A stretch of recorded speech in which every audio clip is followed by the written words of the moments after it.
నమస్తే, welcome to V news Telangana. ముందుగా headlines. అసభ్యంగా కాకుండా ప్రభుత్వాన్ని ప్రశ్నిస్తూ పెట్టిన పోస్టులను కూడా ప్రభుత్వం సహించలేకపోతుంది. M Manohar Reddy. Internet, cell phone దుష్ఫలితాలు మరియు సైబర్ నేరాలపై మాట్లాడుతున్న విద్యార్థిని.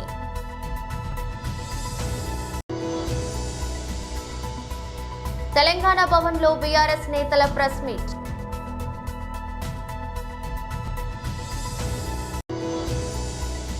సమాజంలో వైషమ్యాలను రెచ్చగొట్టే వ్యాఖ్యలను వెనకకు తీసుకోవాలని డిమాండ్ చేస్తున్న బీజేపీ.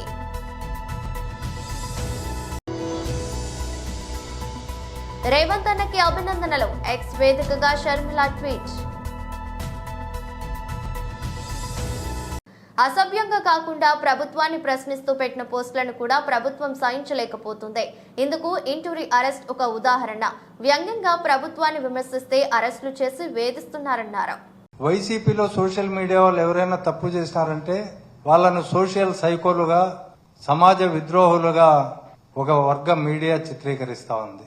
ఏ నేరమూ చేయలేనటువంటి వాళ్ళని అశ్లీలకరమైన, అసభ్యకరమైన పోస్టింగ్లు పెట్టకుండా ప్రజలు ఆలోచించే పద్ధతుల్లో ఈ ప్రభుత్వాన్ని ప్రశ్నించే సందర్భంలో పెడుతున్నటువంటి పోస్టింగులను కూడా వాళ్ళు సహించలేక వాళ్ళపైన అక్రమ కేసులు పెడతా ఉన్నారు. నేను ఒక ఎగ్జాంపుల్ చెప్తా, అనేక ఎగ్జాంపుల్స్ ఉన్నాయి, కానీ ఒక మన కేస్ స్టడీ కోసం ఇంటూరు రవికిరణ్ అనే సోషల్ మీడియా కార్యకర్త నే ఉదాహరణగా తీసుకుంటే, అతని పోస్టింగ్స్ ఎక్కడే కానీ అశ్లీలత కానీ, తిట్లు కానీ, అసభ్యత కానీ ఎక్కడా ఉండవు. ప్రభుత్వాన్ని ప్రశ్నించినట్టు, కొరడాలు జిలిపించినట్టు, దీన్ని రెక్టిఫై చేసుకోండి అని చెప్పినట్టు అతనివన్నీ ఉంటాయి. వాటిలో ఒక 10-15 అంశాలు జనం దృష్టికి తీసుకెళ్లాలి. కాబట్టి ఏది న్యాయమో తేల్చాల్సింది ప్రజానీకం. కాబట్టి వాళ్ళందరికీ ఇది తెలియజెప్పడానికే ఈ ప్రెస్ మీట్ ఏర్పాటు చేయడం జరిగింది.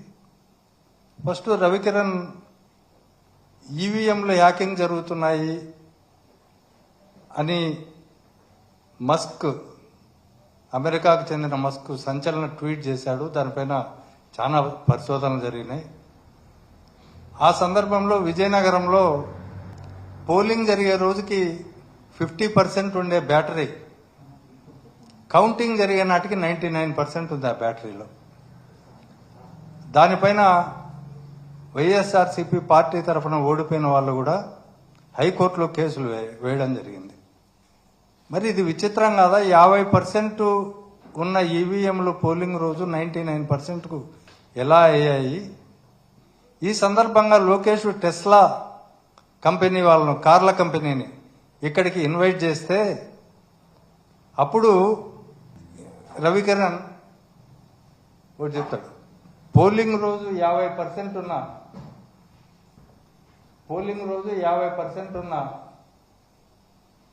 EVM battery.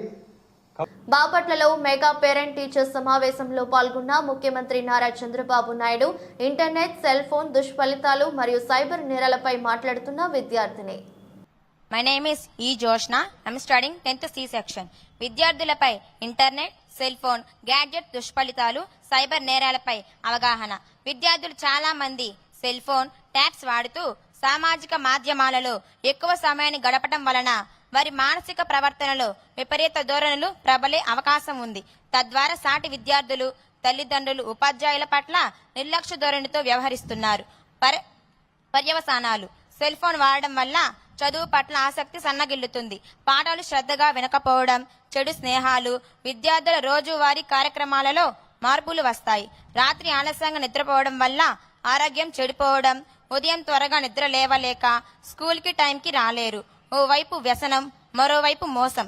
పిల్లలకు సెల్ ఫోన్లు, ట్యాబ్స్ ఇచ్చి తల్లిదండ్రులు పర్యవేక్షణ లేకపోవడంతో వారు హింసాత్మకమైన దృశ్యాలు, ప్రమాదకరమైన ఆటలు, అపరిచితులతో స్నేహాలు చేస్తుంటారు.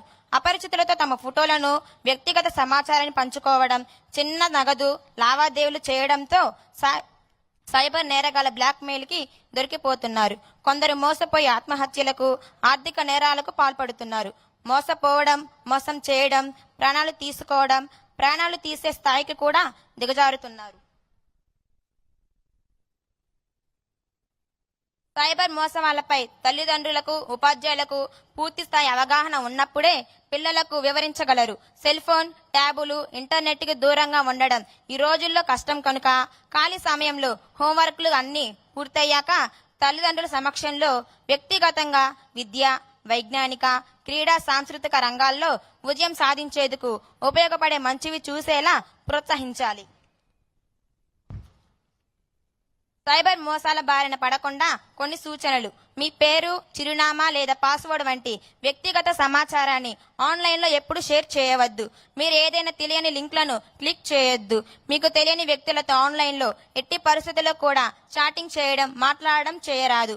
మీ ఫోన్, టాబ్లెట్లు, కంప్యూటర్లు జాగ్రత్తగా స్ట్రాంగ్ పాస్వర్డ్లతో లాక్ చేసుకోవాలి.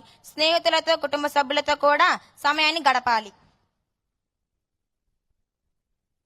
కావున భావి భారత పౌరులమైన మనమందరం ఈ సైబర్ మోసాల పట్ల అవగాహన కలిగి ఉండి అప్రమత్తంగా వహించినట్లయితే ఈ సైబర్ నేరాలకు అడ్డుకట్ట వేయవచ్చు. సైబర్ మోసాలకు గురి అయినప్పుడు మనమందరం పోలీసుల సహకారం తీసుకొని మర్చిపోవద్దు. వెంటనే 1930 నంబర్కి కాల్ చేసి రక్షణ పొందుదాం. జై Hind. Thank you so much Jyotsna. Thank you so much. ఈ పాఠశాల మరొక విద్యార్థి టి జాన్ ప్రకాష్. ఏ సబ్జెక్ట్ మరి? ఇంకొకరు. ఇది యాంటీ డ్రగ్స్. తెలంగాణ భవన్ లో బీఆర్ఎస్ నేతలు ప్రెస్ మీట్ నిర్వహించారు. రాష్ట్ర ప్రభుత్వం ఏదో హోంగార్డులను ఉద్ధరిస్తుంది అనుకున్నాం, వాళ్ళ జీవితాల్లో వెలుగు నింపుతుంది అనుకున్నాం. కానీ వాళ్ళ చెప్పకం ఎట్లుందంటే 79 రూపాయలు పెంచి వాళ్ళు ఏం చెప్తారంటే 921 రూపాయ పర్ డే మేము ఇచ్చినాము. వాళ్ళు 79 రూపాయలు యాడ్ చేసి హోంగార్డులకు 1000 రూపాయల జీతం పెంపు.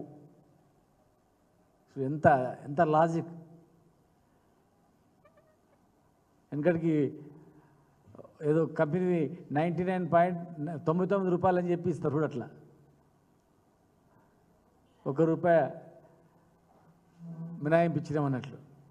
రివర్స్లో 79 రూపాయలు ఇచ్చిందని చెప్పకుండా 1000 రూపాయలు పెంపు అని చెప్పిండ్రు. మేము అధికారంలో ఉన్నప్పుడే ఆటో డ్రైవర్లకు, లారీ డ్రైవర్లకు, జర్నలిస్టుతో సహా హోంగార్డులో కూడా ప్రమాదవశాత్తు చనిపోతే వాళ్ళకు 5 లక్షల ఎక్స్గ్రేషన్ ఇస్తామని చెప్పినాం. దాన్ని ఇప్పుడు ప్రకటించుకుంటున్నాం 5 లక్షల రూపాయలు ఇస్తామని చెప్పేసి. ఇక పరేడ్ అలవెన్స్ 100 రూపాయల నుంచి 200 అని చెప్పి పెట్రోల్ కూడా సరిపో. ఒక్కటి హోంగార్డ్ మిత్రులు కానీ, ఉద్యోగస్తులు కానీ, తెలంగాణ మేము రాకముందు 9000 రూపాయలు ఉండే హోంగార్డ్స్. 9000 రూపాయలు ఉన్నటువంటి హోంగార్డ్స్ ఇండ్లలో పనిచేయించేది, పొలాల కాడ పనిచేయించేది, అధికారులు బట్టలు ఉతికించేది, వెట్టి చాకరీ చేయించేది.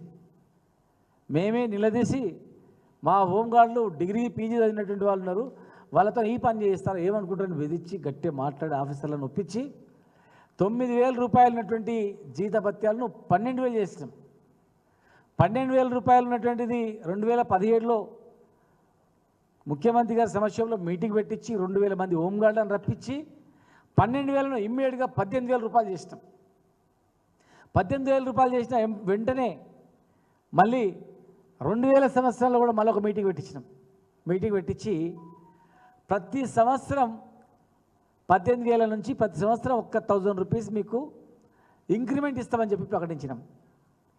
ప్రకటించిన తర్వాత 2021 సంవత్సరంలో అప్పటికి 21000 వచ్చింది జీతం వాళ్ళకు. దాన్ని కొత్త పిఆర్సీ వస్తే హోంగార్డులు కూడా ఆలోచన చేయండి, ఎవ్రీ ఇయర్ మీకు 1000 రూపాయలు యాడ్ చేయాలన్నా, పిఆర్సీ అమలు చేయాలన్నా అని చెప్పి వాళ్ళతో మాట్లాడి 30% పిఆర్సీ ప్రభుత్వ ఉద్యోగులతో సమానంగా 30% పిఆర్సీని కూడా హోంగార్డులకు అమలయ్యేటట్టు చేస్తాం. 3 ఏళ్ల తర్వాత మరి ట్రాఫిక్ హోంగార్డులు అంటే పోలీసులతో సమానంగా గ్రౌండ్స్లో పనిచేసిండ్రు, ట్రాఫిక్లో పనిచేసిండ్రు, సెక్షన్ రైటర్గా పనిచేసిండ్రు, డ్రైవర్గా పనిచేసిండ్రు, పోలీసులతో సమానంగా రిస్క్ పనులు మొత్తం చేసిండ్రు.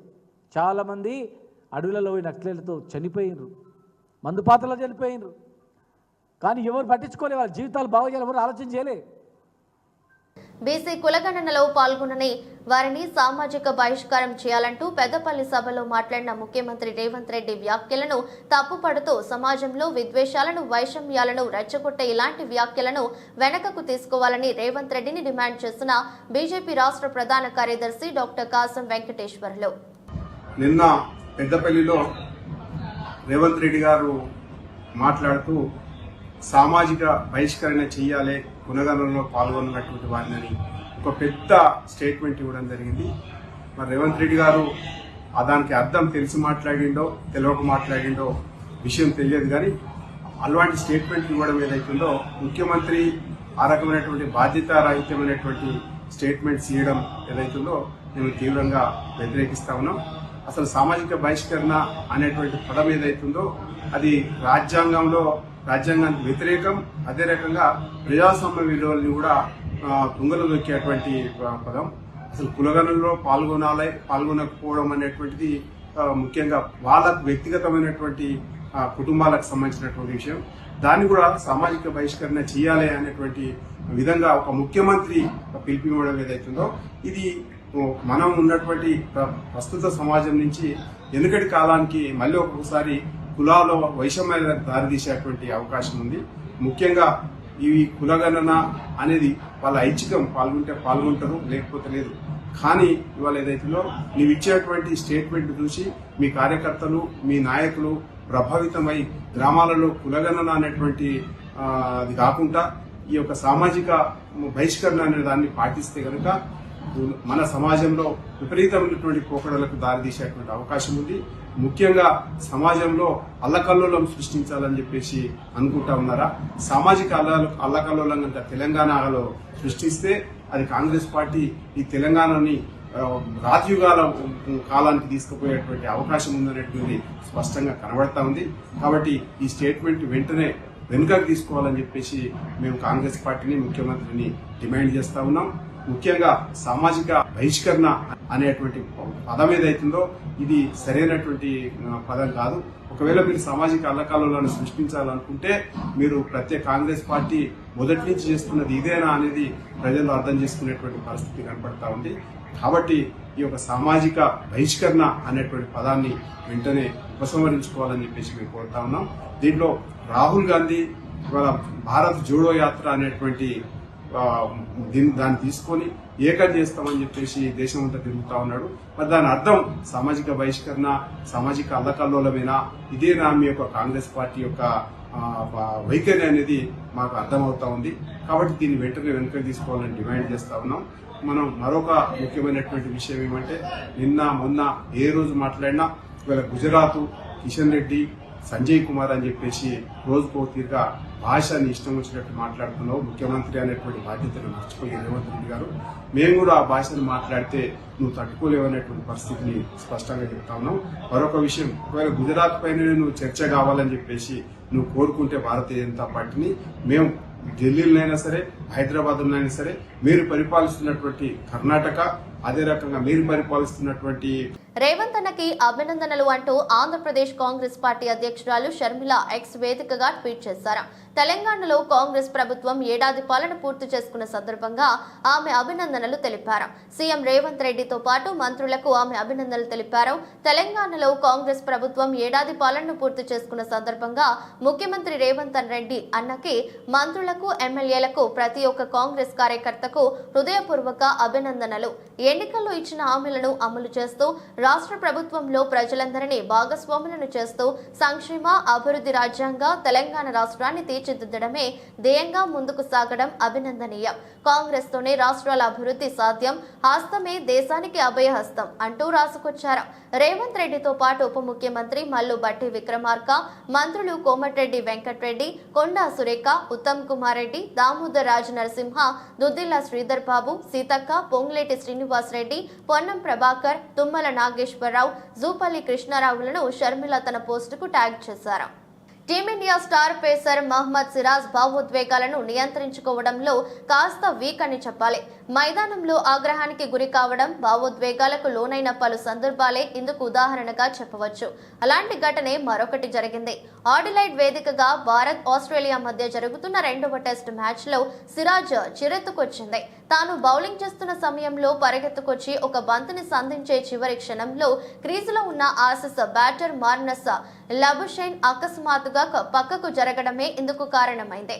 దీంతో కోపాన్ని అదుపు చేసుకోలేక సిరాజ్ బంతిని లబుషైన్ వైపు విసిరికొట్టాడు. షాక్ గురైన లబుషైన్ బ్యాట్ అడ్డు పెట్టాడు. నిజానికి లబుషైన్ క్రీజు నుంచి పక్కకు తప్పుకోవడానికి అనివార్యమైన కారణం ఒకటి ఉంది. బంతిపై బ్యాట్స్మెన్ల దృష్టి మరల్చకుండా ఎదురుగా ఏర్పాటు చేసే నల్లటి తెర వద్ద ఓ వ్యక్తి కదలాడాడు. దీంతో లబుషైన్ ఏకాగ్రత దెబ్బతిని పక్కకు తప్పుకున్నాడు. టీవీ రిప్లేలో ఈ విషయం స్పష్టమైంది. అయితే అసలు విషయం తెలియక సిరాజ్ తన కోపాన్ని ప్రదర్శించాడు. ఆస్ట్రేలియా ఇన్నింగ్స్ 25వ ఓవర్లో ఈ పరిణామం చేసుకుంది. ఆ ఓవర్ చివరి బంతి సమయంలో జరిగింది. ఈ ఘటనకు సంబంధించిన వీడియో ఒకటి సోషల్ మీడియాలో వైరల్ గా మారింది. కాగా ఆడిలైడ్ టెస్ట్ మ్యాచ్ 2వ రోజు ఆసక్తికరంగా సాగుతుంది. ఆట 70 ఓవర్లు ముగిసే సమయానికి ఆతిథ్య జట్టు 5 వికెట్లు 251 పరుగులు సాధించింది. ఇప్పటి వరకు భారత్ పై 71 పరుగులు ఆధిక్యాన్ని సాధించింది. సంగారెడ్డి జిల్లా నారాయణఖేడ్ మున్సిపాలిటీలో 20 కోట్ల నిధులతో సీసీ రోడ్లు, సీసీ డ్రైన్స్ నిర్మాణానికి జహీరాబాద్ ఎంపీ సురేష్ షెట్కర్, నారాయణఖేడ్ ఎమ్మెల్యే సంజీవారెడ్డిలు శంకుస్థాపన చేశారు. ఈ సందర్భంగా మాట్లాడుతూ గతంలో మాజీ మంత్రి హరీష్ రావు సిద్దిపేట ఒక కన్ను, నారాయణఖేడ్ ఒక కన్ను అని మాయమాటలు చెప్పి నియోజకవర్గాన్ని పూర్తిగా విస్మరించారని ఆగ్రహం వ్యక్తం చేశారు. ప్రస్తుతం సీఎం రేవంత్ రెడ్డి సహకారంతో నారాయణఖేడ్ నియోజకవర్గం అభివృద్ధిలోకి తీసుకువెళ్తున్నామని తెలిపారు. మిషన్ భగీరథ పథకం పూర్తిగా విఫలమవడంతో 7 కోట్ల నిధులతో తాగునీటి వ్యవస్థ మెరుగుపరచడం జరుగుతుందన్నారు. తిమ్మాపూర్లో 33/11 kV విద్యుత్ సబ్స్టేషన్ నిర్మించి లో వోల్టేజ్ సమస్య పరిష్కరిస్తామన్నారు. ఆయన వెంట నియోజకవర్గ నాయకులు, కార్యకర్తలు పాల్గొన్నారు. ఈరోజు మా కాంగ్రెస్ ప్రభుత్వం, రేవంత్ రెడ్డి గారి ప్రభుత్వం ఏర్పడి 1 సంవత్సరం కంప్లీట్ అయిన సందర్భంగా, ప్రజాపాలన, ప్రజా విజయోత్సవాల సందర్భంగా ఈరోజు నారాయణఖేడ్ మున్సిపాలిటీకి ఏవైతే శాంక్షన్ అయినాయో 20 కోట్ల రూపాయలతోని పనులు శాంక్షన్ చేయడం జరిగింది. దాంట్లో భాగంగానే గౌరవనీయులు సురేష్ కుమార్ షెట్కర్ ఎంపీ గారు, తర్వాత మేమందరం కార్యకర్తలు అందరం కలిసి ఈరోజు ఈ మున్సిపాలిటీ అభివృద్ధి పరిచే విధంగా ఎక్కడెక్కడైతే ఏ గల్లీలో ఏది అవసరం ఉన్నదో సీసీ రోడ్లు కానీ, డ్రైన్స్ కానీ, దాని గురించి 20 కోట్ల రూపాయలతో పనులు చేపట్టడం జరుగుతూ ఉంది. త్వరలో ఈ పనులు కూడా మొదలై అన్ని అగ్రిమెంట్ స్టేజ్లో ఉన్నాయి. ఈ పనులన్నీ కంప్లీట్ అయ్యి ఇంకా ఏదైనా అవసరం అనుకుంటే మా ముఖ్యమంత్రి గారు ఇంకో 20 కోట్లు మున్సిపాలిటీకి ఫండ్స్ ఇవ్వడానికి కూడా రెడీగా ఉన్నారు. ఇంకా ఇదొకటే కాకుండా మొన్ననే మీరు అందరూ చూసిండ్రు, తాగునీటి సమస్య నారాయణఖేడ్ మున్సిపాలిటీకి చాలా ఉంది. మహిళలు అన్ని రంగాల్లో అభివృద్ధి చెందేందుకు దృఢ నిశ్చయంతో కాంగ్రెస్ ప్రభుత్వం పనిచేస్తుందని ప్రభుత్వ చీఫ్ విప్ పట్నం మహేందర్ రెడ్డి అన్నారు. వికారాబాద్ జిల్లా పరిగిలో నూతనంగా ఏర్పాటు చేసిన ఇందిరాగాంధీ మహిళా శక్తి క్యాంటీన్ ను స్థానిక ఎమ్మెల్యే రామ్మోహన్ రెడ్డితో కలిసి ప్రారంభించారు. మహిళా సాధికారత కోసం కాంగ్రెస్ ప్రభుత్వం పనిచేస్తుందని, ప్రభుత్వం అమలు చేసే ప్రతి పథకాల్లో మహిళలకే మొదటి ప్రాధాన్యత ఉంటుందని మహేందర్ రెడ్డి తెలిపారు. మహిళలకు ఉచిత బస్సు, గృహజ్యోతి ద్వారా ఉచిత విద్యుత్, 500 రూపాయల గ్యాస్ సిలిండర్ వంటి పథకాలు కాంగ్రెస్ ప్రభుత్వం అమలు చేస్తుందని పేర్కొన్నారు. అనంతరం అంబేద్కర్ భవనంలో మహిళలకు ఉచిత కుటుంబ మిషన్లు పంపిణీ చేశారు.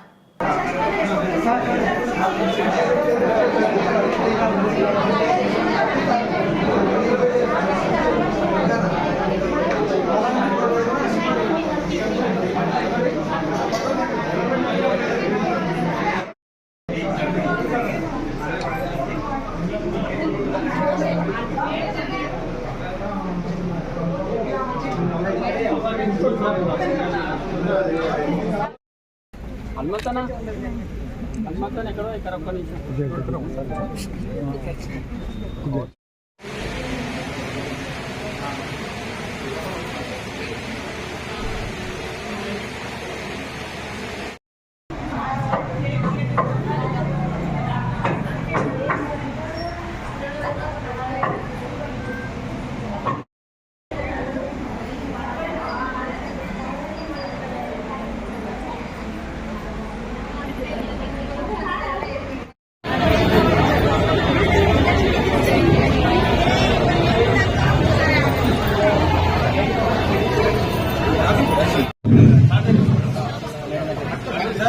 ఈ కార్యక్రమం ముఖ్య అతిథులు మన స్థానిక శాసనసభ్యులు ఎమ్మెల్యే గారిని తీసుకెళ్ళండి మేడం గారిని జాయింట్ కలెక్టర్ మేడం గురుపాలి పెట్టండి మిషన్ దగ్గర మేడం ఇక్కడ ఈరోజు పరిగిలో మరి డాక్టర్ సంఘాలంతా కూడా ముందుకొచ్చి ఈ క్యాంటీన్ పెట్టడం చాలా సంతోషం. నిన్న కూడా తాండూరులో కూడా డాక్టర్ సంఘాలంతా కూడా వచ్చి ఇలాంటి కార్యక్రమం కూడా చేయడం కూడా జరిగింది. దానికి స్పీకర్ మేమంతా కూడా ఇవ్వడం జరిగింది. ఇక్కడ కూడా ఈ కార్యక్రమం ఏర్పాటు చేయడం చాలా సంతోషం. గౌరవ ముఖ్యమంత్రి గారు ఏదైతే మరి 6 గ్యారెంటీలు పెట్టినారో 6 గ్యారెంటీలు ఎమ్మెల్యే గారు చెప్పినట్టుగా మరి 3 గ్యారెంటీలు చాలా ఇంపార్టెంట్ అయినటువంటి గ్యారెంటీలు. అవి కూడా ఇచ్చిన హామీ ప్రకారం ఇవ్వడం కూడా జరిగింది. దాంట్లో మహిళలందరికీ కూడా ఉచిత ఆర్టీసీ మరి ప్రయాణం చేయడం, అదేవిధంగా గ్యాస్ ఇవ్వడం, దాంతోపాటు ఉచితంగా కరెంట్ ఇవ్వడం కూడా జరిగింది. అదేవిధంగా రైతులకు కూడా పెద్ద ఎత్తున రుణమాఫీ చేయడం కూడా జరిగింది. ఇంకా చేయవలసి ఉంది. అవి కూడా ప్రభుత్వం ఎంత భారం ఉన్నప్పటికీ కూడా దేశంలో ఏ రాష్ట్రంలో లేని విధంగా ముఖ్యమంత్రి గారు మరి రైతులను ఆదుకోవడం జరిగింది. ఇంకా రావాల్సిన రైతులకు కూడా తొందరలోనే ఇవ్వడం కూడా జరుగుతుంది. అదేవిధంగా మహిళా సంఘాలు అందరికీ కూడా ఏ ప్రభుత్వం ఏ ముఖ్యమంత్రి చేయని విధంగా ప్రతి సంఘానికి కూడా 10 లక్షల రూపాయలు ఇచ్చి కూడా ఆదుకోవడం కూడా జరుగుతుంది. దాని ద్వారా నిన్న అక్కడ జరిగిన దాంట్లో నేను ఫ్యాన్ అడిగి తెలుసుకోవడం జరిగింది. ఒక్కొక్కరికి 2 లక్షలు. మరి వాళ్ళు కూడా మరి రకరకాలుగా బట్టలు అమ్మడం కానీ మరి కూరగాయలు రకరకాల వాళ్ళకి తోచినట్టుగా వాళ్ళు బెనిఫిట్ పొందుతున్నారు. ఇక్కడ కూడా మరి మంచి ఏదైతే క్యాంటీన్ పెట్టి కూడా మహిళలంతా కూడా ముందుకు వచ్చి ఇలాంటి కార్యక్రమం చేయడం చాలా సంతోషం.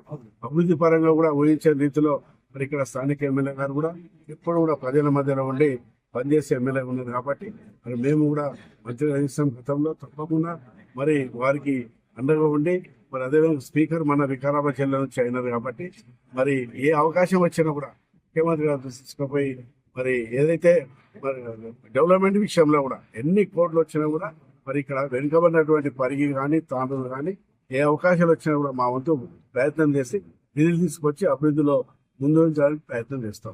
వార్తలు ముగించే ముందు మరోసారి హెడ్లైన్స్.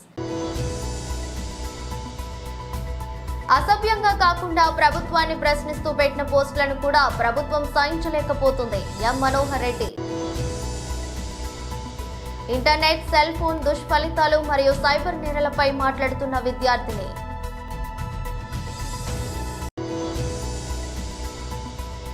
తెలంగాణ భవన్లో బీఆర్ఎస్ నేతల ప్రెస్ మీట్.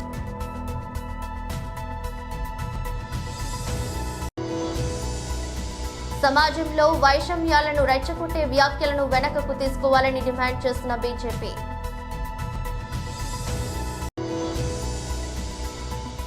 రేవంత్ అన్నకి అభినందనలు. ఎక్స్ వేదికగా షర్మిల ట్వీట్. ఇదృష్టి బులెటిన్. మరో బులెటిన్లో మళ్ళీ కలుద్దాం. అంతవరకు సెలవు. నమస్కారం.